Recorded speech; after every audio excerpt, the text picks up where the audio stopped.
Hello and welcome, and in today's video I'm going to be showing you the top 10 best Arc Hunters, so let's just get straight into it. In at number 10, I've decided to put the Theory on the list actually, not only because its saddle unlocks at level 69. Nice. But simply because this is really great for the old hunting, and it does make sense. It is on the list after all. It's a great gatherer too, but considering it's a herbivore, it really does deserve to be on here as a hunter because it can gather all of those resources up after killing a corpse. If you get something like a trike or a stego out, it's going to have no chance in gathering up all the necessary resources from just the creature that you've just killed. Whereas the Theory can, and obviously that's not just the reason why I put it here. It would be a little bit stupid to do that. It is also just because it does a hefty amount of damage. You can go hunting with this creature with absolute ease. You shouldn't have too much issue overall with a creature like this. They are almost pristine for a herbivore in terms of the hunting, but you could obviously sort of tell why they're so good for all of their hunting. Their claws are just absolutely massive. You know, you're going to get a lot of mileage out of them. If you want to do the dragon as well, you can do it with Theories much more easily than if you're using something like Rex's actually, because it's particularly particularly damaging to carnivorous creatures. But this is a herbivore, and its fire attack is not going to do nearly as much damage. Continuing on, we have got the Gnatha, and this really does need to be here. Although not a hunter I use a lot, it does deserve to be on the list for its hunting prowess. It is quite a great creature in that aspect. It can pick up loads of creatures too and just smash the hell out of them, and it obviously can just smash the hell out of most creatures with no issues whatsoever. I have no real issues fighting down creatures with something like this. It is extremely good for the job. It's just maybe you could use this thing for travel, and that's what I use it for more, and you know, maybe some PvP combat too. Obviously it's not allowed into boss fights, but I think, you know, the reason why it's slightly further back is maybe the creatures further on the list are sort of slightly better at the hunting part. It's still great, it does tons of damage and you can get a lot done with it, but there's some other creatures out there which I think do a better job, and it is also sometimes a little bit of a marathon to get yourself a Gnatha. Sometimes maybe not worth it. For the hunting side of things, the Theory is a much safer bet in that regard, but I have to put this thing in at least not the number 10 spot because it does definitely deserve something. I'm not hating on the Gnatha here. I do really love this as a creature, and it has a lot of versatility, and loads of players have really been using this thing to the fullest. But if you saw those resources on screen, sometimes, especially if you want to get 100% effectiveness, it's going to be quite a lot of work for this thing. Continuing on, I've got to put the Crystal Wyvern on because yes, the Wyverns are great combat creatures and great hunters, but the Crystal Wyvern is just such an easy tame. It deserves to be on the list here for me. While the turning cycle isn't the best on these things, you can go out and you can get quite a lot of damage done with a creature like this, especially the Blood Crystal Wyvern. That is my preferred Wyvern of choice. You can just rip creatures to absolute shreds with a Wyvern like that. And again, they're insanely easy to tame compared to the normal Wyvern. They are so minimal effort to tame, you could say.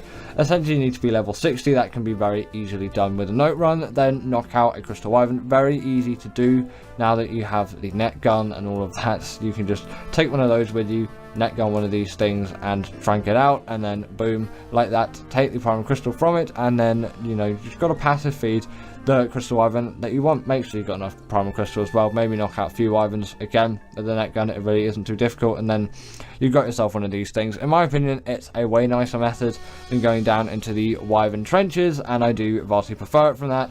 And it's a really great hunting creature for me as it deals a lot of damage, and it's insanely easy to tame. I can get them whenever I want, even if I'm starting out fresh. Again, it really doesn't take me too long, and within my first session I'm already up and running with Crystal Wyverns. In at number 7 we have got the Thyla, and come on, this really does deserve to be here. It's one of those creatures where they're just so mobile. They are really good hunters, and of course they have the bleed ability too, and you know, you really do have to put them on the list there for it. These creatures are just so versatile in the way that they hunt, and they're not too difficult to tame. Again, a simple trap will get you there, or the net launcher if you've got that net gun, whichever thing you want to call it. It's one of those. Again, I don't really mind what you call it. I know what you mean by net gun or net launcher. you know, there's a gun and it launches a net, or yeah, net launches from a gun. It depends what perspective you want to look at it from. But as you can see there, that raptor just completely demolished like that, no issues whatsoever. Creatures like this are just such a blessing to have in Ark Survival Evolved, and I love that the Thyla is included in Ark. Of course, it's been in the game for a while. It spawns on the island too, which means it's just so accessible for everyone out there. Like, you look on some other maps and, you know, especially if they're not free DLCs, I get a little bit iffy when it comes to lists, although, you know, we have got a paid DLC creature. Originally it came on a paid DLC, but you can get it on Fjorda now. Come up in number 3 spot, but Fjorda kind of evens things out again, because, you know, yeah, some people say, well, why don't you just get all the DLCs? Some people just only have, you know, the base game, or, you know, the base game with the free DLCs if they've installed those up. Personally, you know, a lot of people from my point of view have that, as they haven't bought all the DLCs. It can be a little bit of a marathon sometimes to buy all the DLCs, seemingly. I obviously have them, but, you know, that's for content purposes rather than playing. But I did get them before, but you know what I mean. Like, I got Bob's Tall Tales for content purposes, and I haven't even made a video on it yet, but we'll probably get around to that. Now, the Giga and the Carcharodontosaurus are going here, so don't say I didn't put the Carcharodontosaurus on the list.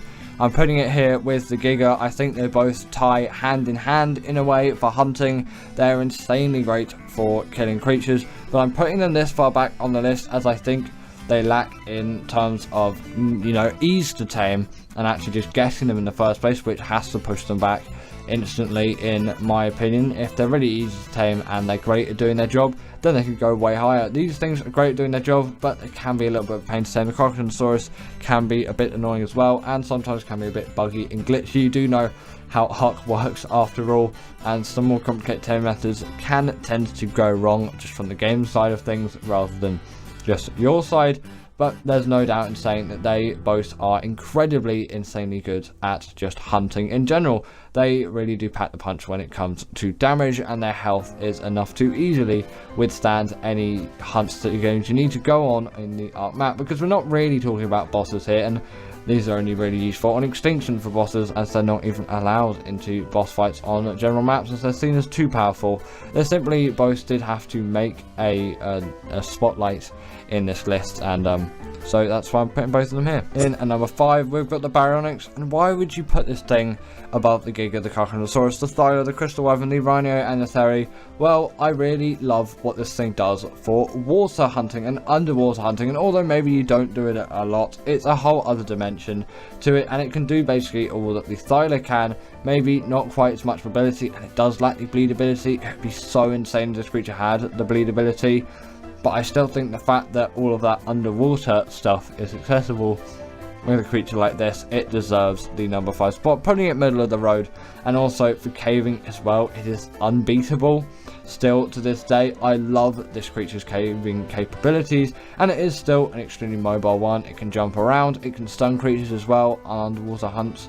That is an extremely incredible thing to have. Obviously, it can only stun creatures up to the size of Megalodon. If I haven't said that already, my memory is fading at the moment because it's a little bit late at night as I'm recording this, but yeah, you know, that is going to be extremely useful, and for caving as well. But caving and hunting, you're probably going to do maybe a little bit of hunting in a cave, because you'll hunt down some creatures and kill them.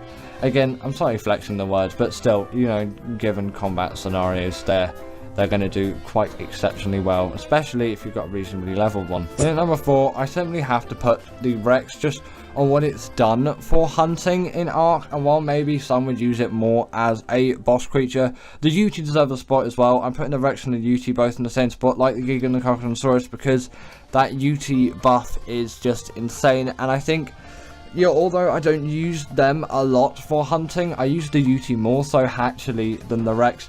They deserve the number 4 spot in my opinion, because I prefer all the creatures further along on the list for hunting.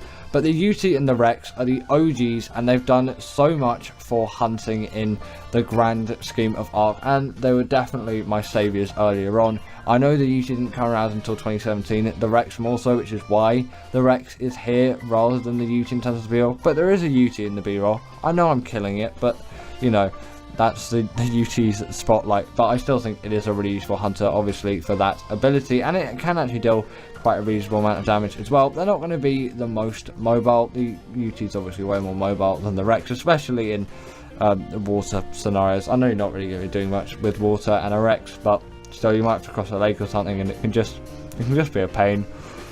They're not the most mobile things out there, you could probably tell, but they deserve to be here for what they've done in Ark and just how long they've been here and how they're still used and great to this day.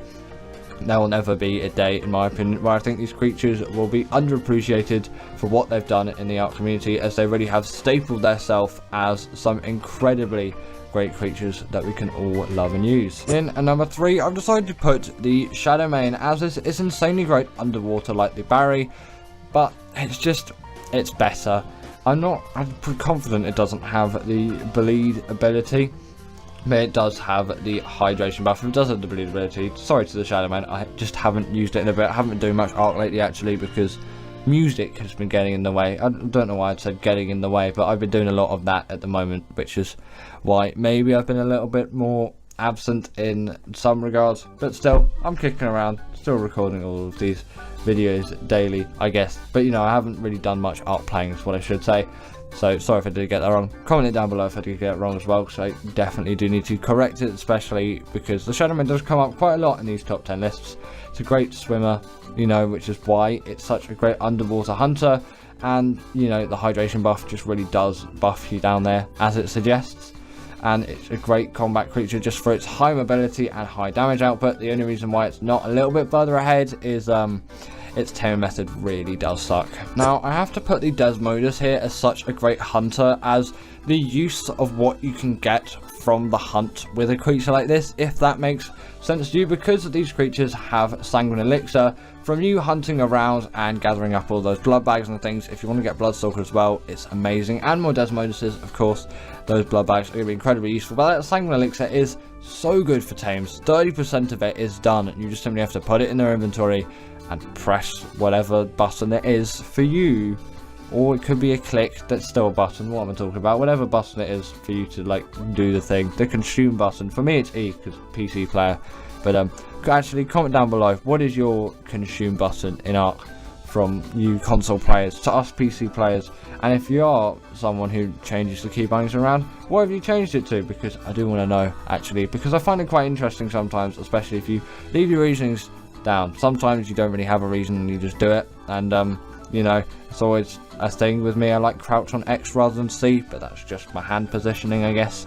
They're also just really great gliders as well, the Desmodus. And coming in at number 1, we've got the Deinonychus. Still, for me, in the hunting space, the Dine is unbeaten, being a ridiculously easy tame on Crystal Isle. Simply steal the egg from the Deinonychus nest and raise it as your own. Yes, then obviously you can get a nice high level breeding pair, but you can go for a high level straight away. Even low level ones though will do great, and then you can have yourself an even better version of the Deinonychus. And when you get some mutations on it further and further, they do become even better creatures. But even a low level one right off the bat is going to do insanely well for your hunting. They have the pack buff, obviously the bleed ability. They're especially great at hunting larger creatures, as you can just absolutely tear them to shreds by gripping onto them. That pack buff is going to vastly improve the amount of damage you're doing though, and with mate boosts on top of it, and obviously that insane bleed ability, it really does make quite a lot of difference in the hunting space.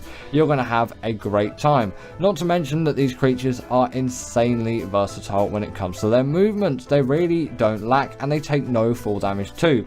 You obviously don't have to worry about other creatures in your pack. If you do hunt with more than one creature, it will vastly improve your damage output, of course, obviously just having more creatures there. But still, maybe there's some diminishing returns with creatures getting stuck all over the place. Sometimes it's just nice to go solo, and then you know, you're just perfectly just with yourself and nothing has been left behind. But you can always use the Awesome Spyglass, not the Awesome Spyglass, Creature Finder Deluxe, to help you out if you know you're ever thinking of downloading mods. That is quite a good one. Not sure what it's called on ASA, but on ASE it's called Creature Finder Deluxe. In at number 10, we have the Rock Drake, and in my opinion, this creature had to make the list, as it is an absolute cheese on Arboration for defeating Rockwell. And although maybe that's not the biggest percentage of all Ark maps, only being one of the main maps, which I think there are like 6 or 7, but still, I think considering how easy that boss is made because of this creature, it deserves to be on the list. And also, it just is a great creature apart from that, but there's not really many other uses on other maps for this creature. You can't really use it for other bosses, and also just transferring from Arboration can be a huge pain anyway, so you always want to be quite careful with that. But considering these creatures being just so great for doing any cheesing of the Rockwell boss on Arboration, I think they just had to make the list. Although yes, more of a rare case, still to me it really does just it deserves to be here. Next up, we have the Megatherium, and this creature again has a more specific case, although you can use it for a lot of bosses out there, although its main use is for any boss that has the Broodmother or just the Broodmother included, as sometimes some maps just like to mash together a couple of bosses and then just make that the final boss of the Ark map. And you can kind of say the Overseer sort of does that as well, but you know, that's a little bit of an unworthy case, I would say, because you know there's loads of other bosses you're facing as well at the same time, and you've got the Overseer, really not very useful for that fight, although they can get through the tech cave with relative ease compared to something like a Rex. But the reason why these things are actually just so good at defeating things like the Broodmother is because of a ability which they have, which allows them to deal insane damage to insects, and they can get that by killing an insect. And maybe you might think, well, you just have to kill the Broodmother and then you get the buff. Well, the Broodmother spawns loads of Varanio minions, so it's really easy and quick to get that buff. And then if you have a UC buffing it on top of it as well, it really does play a huge part in any kind of given boss scenario. And actually, talking about the UT, I didn't put it on this list, and I didn't put the Daedon on it either, but I'm going to give them a quick mention here, as they are pretty much largely essential boss creatures, although maybe not strictly necessary for dealing that damage. They really do increase your chances of winning a fight, and I kind of feel bad for not mentioning them. Next up, we have the Megalosaurus, and this really is a great boss creature, especially for maps like Arboration, again, although it is useful on some other maps too, so it had to be included on this list in my opinion. Like, you look at this creature, it really does pack a punch in the damage department, and they're quite small, so if you want to get through the tech cave, you're not going to have too much of an issue, especially on ASA, because of the Dino implemented features where they can actually go round objects and be somewhat smart compared to just normal arcs, where they'll just take the shortest path, or at least try to, and then probably just end up falling into some lava, and then you won't end up having a particularly good time, and really not going to sit nicely for an experience for you. And you can actually see one of the abilities here. This thing is gripping a microwrap from its mouth, and it just tears it to shreds, and then once it's dead, you can just keep going with your life, I guess, as an Ark creature. But it's kind of nice because microraptors are actually pests, although you don't really find them in any boss environment. Quite useful for some Dimorphodons on the Dragon boss fight, those. They can quickly snatch those up and kill them, as they are an absolute nuisance as they damage the rider, and they can really decrease the chances of you actually winning that boss fight. So that is an extremely great use of these creatures. If you don't have Theres, I would recommend using the Megalosaurus, or the Megalosaurus and some Theres, so you can get those Dimorphodons, very different creatures, taken out while still being able to not have all your creatures die because of the incredibly OP fire buff, which really does hurt any kind of carnivorous creature. Speaking of the Theri, in number 7, we do have the Theri, and I kind of talked about the rationale behind this creature being here, and it is really great for the dragon boss fight, or any boss fight that has the dragon in it, of course, as it's gonna have that fire ability, which is not going to be particularly friendly to any carnivorous creature, but also this thing's saddle does unlock at level 69. Now, apart from that absolutely amazing thing coming from the saddle level of this creature, it's also a great gatherer, although that doesn't really make it a particularly great boss creature, but it does gather fiber quite well. So apart from being a really good boss creature, this thing is really good at just general resource gathering, which is another reason to tame it if you're not thinking of doing bosses currently. It doesn't really matter what map you're on. If the Theri spawns there, they are going to be extremely useful, as they do spawn on every map, I'm pretty sure. Like, they're kind of just that common creature that you don't not have on any given map. And although yes, on official, their taming does take a little bit of a while considering their size, but it's mainly just because of the food you give them. It's a lot easier to get prime meat than some like vegetables, which you obviously have to grow and you have to do that hard process. You can use kibble, of course, but still Generally, this is going to take a lot longer than the carnivorous tame, but it still is well worth it, especially if you're thinking of doing the dragon boss fight, or if you just really need a lot of fibre in your life. Next up, we have the Giga, and this thing has to be included here for its insanely great use on Extinction. Although nowadays there is one creature which has sort of replaced it, which is later on in the list, and you'll hear about that creature maybe in just a couple of minutes. And either way, this creature, if you can tell already, deals a huge amount of damage, and it really does have the health to pack a punch as well. It makes it a really useful creature for that. Its only real downsides is its rage meter and its terrible stamina.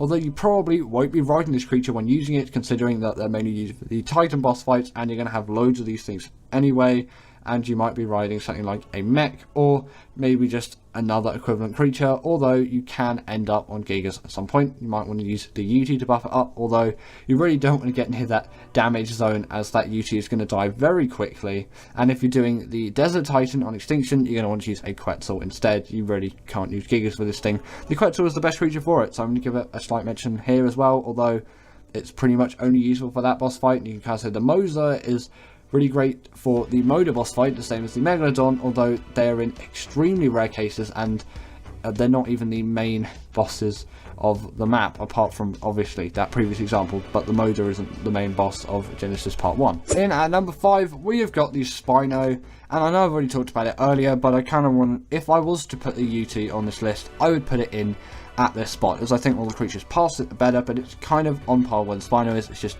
you're quite limited when you've only got 10 creatures on the list, and maybe I should have spent a little bit more time thinking and considering. And for the Daedon, for that example, I would have probably put that in at like number 9, number 8. That's kind of where it sits, as is less essential. You kind of maybe put the Snowmare there as well, but that is in even rarer cases, so I don't really think it deserves to make the list. But the reason why the Spino is here is because of this thing's great mobility, and it also deals quite a huge amount of damage as well, which again does play huge benefit for this creature. You can get a creature which deals insane amounts of damage and also has quite high mobility. Compared to something like the Rex though, it does lack in the health department, but it's just so mobile. It really is a creature worth considering. And actually, if I'm doing the Megapithecus at boss fight, I might actually use Spinos for it. I'll use Megatherians for the Broodmother, then obviously Theres for the Dragon, and then I'll use these things for the Megapithecus, although I have used Rexes for all 3 bosses on the island. Mainly the Megapithecus, of course. I pretty much only go for Theres if I'm sticking to just creatures on the island. Otherwise, all of these bosses can be pretty easily done with the Deinonychus, but that is much later on the list. Either way, these things have the hydration buff as well, so they're actually pretty useful for the Moda if you want to do that. On top of that, they can turn 360 on the spot, again playing to their mobility, and they can stand up on their hind legs, dealing even more damage. Sadly, they don't have the bleed ability, but still a very great boss creature. Next up, we have the Carcharodontosaurus. Sorry about that blurry picture there, I really do need to find a new one, but my previous one got deleted and I've looked, but I can't really find one. Maybe AI can do something in the future, or I'll just find that previous image wherever that thing's gone. But either way, this is essentially just the Giga upgrade. This creature is the Giga, but it doesn't have the rage buff. It deals more damage, and obviously because of that rage buff, it actually means this creature has more health, as it doesn't go into rage, and it will stay fighting right till 0 HP, which is really a huge benefit, and it makes this creature significantly more reliable to tame and to use than the Giga. Actually, maybe not to tame, because these things are really not the most reliable to tame because of their taming methods. A lot more things can go wrong. It's not just a simple knockout tame. You've got to drag creatures to it, and then after that you've got to let it eat those creatures, and it can't kill any other creatures for a significant amount of time, obviously until that blood rage fades away, because it can't be in a blood rage while you're taming it. But then after you've got it past that stage, it really isn't too hard to go around and kill loads of creatures and then actually tame it, although it's kind of sad that you get knocked off when you tame it, because you don't need a saddle to tame this thing, but then as soon as it is tamed, you do need a saddle to ride it. Just a little nitpick from me, but again, this is going to be a really useful creature for the bosses on Extinction, and that's pretty much it. But it really does play a huge part, and it is a very huge damage dealer, and I had to put it on the list. In at number 3, we have the Rex, and this kind of had to be here, okay? It's such a well-balanced carnivore, in my opinion. It just had to make the list. When you look at this thing, it deals a very hefty amount of damage. It has a very good health stat. Although its mobility isn't the greatest, you don't need that all too much in general combat scenarios, and it really does pack a punch, and it's ridiculously easy to tame, especially on ASA, as you can literally take this thing as a baby by just killing its parents and then just simply pressing a button, and unless you're on official, it will raise pretty quickly, as you can just have a Rex like that, and drops are very commonly found with Rex saddles on ASA because drops are so much more OP on ASA than just general normal Arc, kind of as they should be, and you see that in the later DLC maps of Arc when you go into like Gen 2 and all of that. Drops kind of seem to fix themselves. Don't know why they haven't really done that for the island, but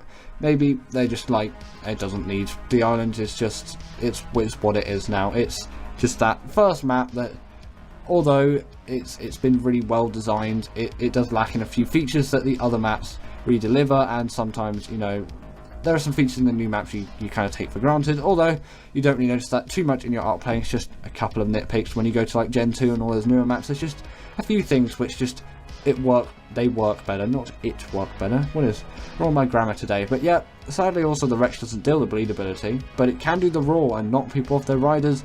Again, not really too useful for bosses, but want to pair with a UT and get this thing buffed even more. Its health will last in any decently long boss fight, especially on Gen 1 actually. It's extremely useful for the Master Controller, and, you know, they deal a quite hefty amount of damage and are really useful for just any kind of general boss fight that isn't one on extinction. In at number 2, we have got the Shadow Mane, and in my opinion, this had to be here. And although its tame method is kind of a little bit annoying and a lot of things can go wrong along the way, once you've tamed a very high level male and female, you can simply breed these things and get that breeding chain going and getting yourself some really nice Shadow Manes, and then you don't have to do too much Shadow Mane taming. That's why I don't really recommend going for a low level first time. Just go for the highest level you can find, get a male and a female and just get them breeding right away, because frankly it isn't really worth it. You can get better stats with breeding creatures, and they are particularly quite a pain to tame. But the thing about these Shadow Mane, they have very decent damage, very decent health, and very decent mobility, and also they come at quite a decent size as well. And if you transfer onto the island, the Tech Cave becomes an absolute breeze when using a creature like this. But also just